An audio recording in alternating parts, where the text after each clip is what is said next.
I have two huge surprises today, and the second one is the best one. So please keep watching because I promise you it is so worth it. I'm starting a huge new project today. I know I just said huge twice because it is super huge. So I started this big project and I have to apologize because I'm staying true to character. I jump in with both feet in like 150% of my time. So that has been just overwhelming me with awesomeness and fun and challenges and scariness.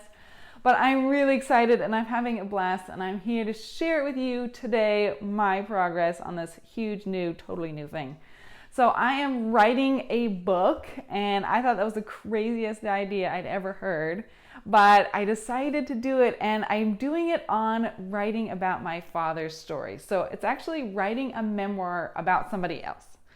And I know that that's kind of, it might disqualify it as a memoir, but I think I'm still staying true. I think it still works. But anyway, so my dad not only has told me amazing stories over the years, but his stories also have perplexed me in there, and I just didn't know how he could do so much in one lifetime. So I wanted to make sense of it all. And so I went and I visited with him for 3 weeks, and I just sat and listened and recorded hours and hours of stories, and it was the most incredible experience, and I loved it.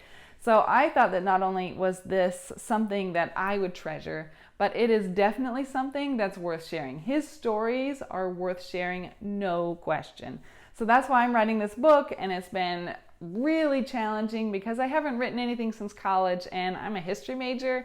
So that means that the only things I was writing were research papers, and the last thing that I want is for this book to sound like a research paper. So I'm taking some courses. I just finished some courses on Coursera. Great program, especially if you have a small budget and you just need to learn something like specific, or everything actually.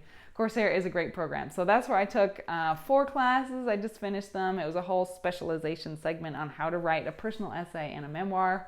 2 thumbs up. I've also been getting some advice from a great friend of mine from high school. Her name is Lichelle Slater, and she's actually a successful author now, which is amazing. So I actually put her link in the description if you want to check her out. Both her author page on Amazon and a few of her best-selling books. I can't believe she's written all these books and she's a special ed teacher at the same time.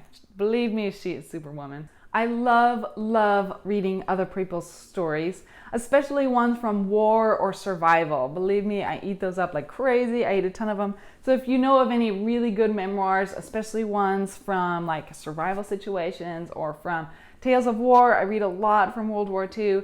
Those books I just can't get enough of. So if you have a great suggestion, please put it in the comments. My dad's story is so incredible, it is movie worthy. He did everything from top fuel drag racing to rescuing people on the mountain slopes on a ski patrol for 20 years to being a corpsman in the Navy and then a physician assistant in a pediatric neurosurgery department at a children's hospital. He spent his life dedicating it to others.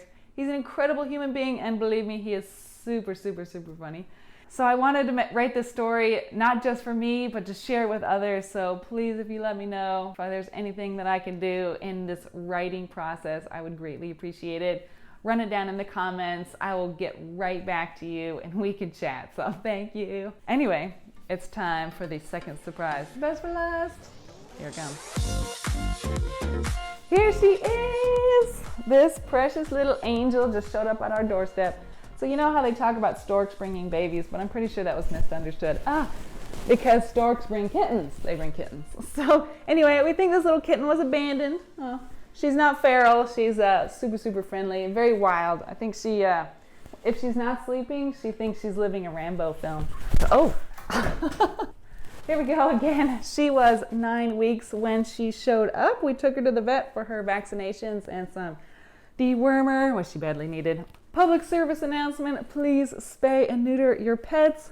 The shelters and foster homes are overwhelmed with homeless animals, and we don't want more homeless animals like her. So anyway, we're happy to have her, but please spay and neuter your pets. My daughters named her Ava, but since she's too young to say meow, she only says mew, so that's what we call her. We call her Little Mew, but her name is Ava, and we love her. I am Shelly and I'm the Little Black Shade Tree. Thank you for watching this. Please subscribe if you like my content or my future content or my past content. Check it out. Check out my page, subscribe, and hit the notification bell. I'm so glad that you watched this with me, and I hope to see you in the next one.